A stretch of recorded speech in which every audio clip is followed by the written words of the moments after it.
ہماری لوگوں سے ناراضگیاں ہیں، رشتہ داروں سے، عزیزوں سے، محلے داروں سے، کاروباری لوگوں سے، سیاسی اور دیگر ہماری ناراضگیاں بن جاتی ہیں۔ ہم اگر دیکھیں کہ ہمارے جو ناراض لوگ ہیں، جن سے ہم ناراض ہیں یا جو ہم سے ناراض ہیں، تو ہم کہیں گے کہ یہ کاروباری وجہ سے ناراضگی ہوئی ہے، یہ رشتہ داری کی وجہ سے ناراضگی ہوئی ہے، یہ محلے کی وجہ سے ناراضگی ہوئی ہے، یہ فلاں فلاں فلاں فلاں۔ اب ڈھونڈیں ہماری اللہ کے لیے ناراضگی کتنے لوگوں سے ہوئی ہے، تو شاید ہمیں بہت کم لوگ ملے۔ تو پھر اس کا مطلب یہ ہوا کہ ہمارا بغض اللہ کے لیے نہیں، اس طرح حب للہ، ہماری لوگوں سے محبت، لوگوں سے پیار، رشتہ داریوں کی وجہ سے پیار، کاروباری سانج کی وجہ سے پیار، محلے گلی کی وجہ سے پیار، یہ کلاس فیلو ہے اس سے پیار، یہ کالج میں اکٹھے پڑھتے ہیں ان سے پیار، ان کی فلاں جگہ پہ سفر پہ ملاقات ہوگی ان سے پیار۔ جب ہم شادی بیٹے کی بیٹی کی کرتے ہیں تو کارڈ لکھنے بیٹھتے ہیں تو یہ رشتہ داروں کے لکھ رہے ہیں، ان سے تعلق کس وجہ سے ہے؟ رشتہ داری کی وجہ سے۔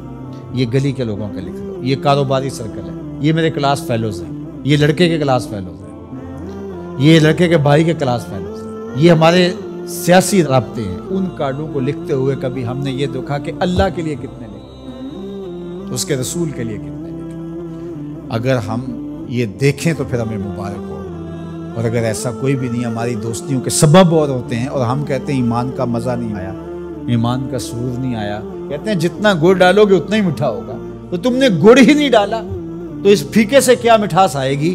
تو یہ گڑ تو تم نے ڈالنا تھا۔ احب الاعمال کا، افضل الاعمال کا، الحب فی اللہ والبغض فی اللہ، تمہاری لوگوں سے محبت بھی اللہ کے لیے، تمہاری لوگوں سے دشمنی بھی اللہ کے لیے۔ اللہ اکبر۔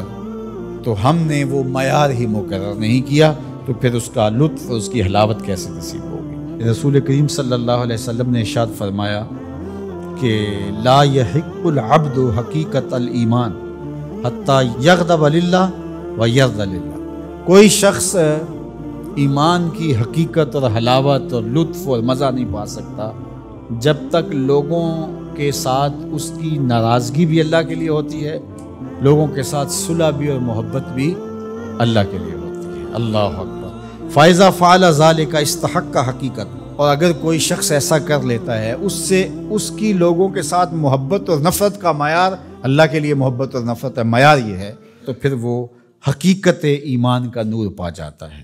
پھر کیا ہوتا ہے کہ جب ایسے لوگوں کے ذکر اور ان لوگوں کی بات چھڑے یا ان لوگوں کے پاس جائیں تو وہاں بیٹھ کر کے تمہیں اللہ کی یاد آ جاتی ہے۔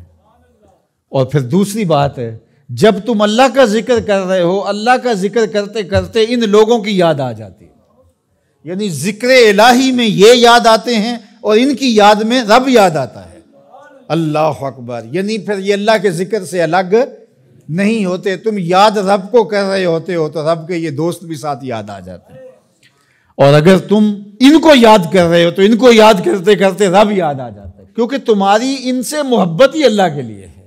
اسلام کی، دین کی، ایمان کی خوبصورت اور مضبوط کڑی یہ ہے کہ تم کسی سے پیار کرو تو وہ بھی اللہ کے لیے، کسی سے دشمنی رکھو تو وہ بھی اللہ۔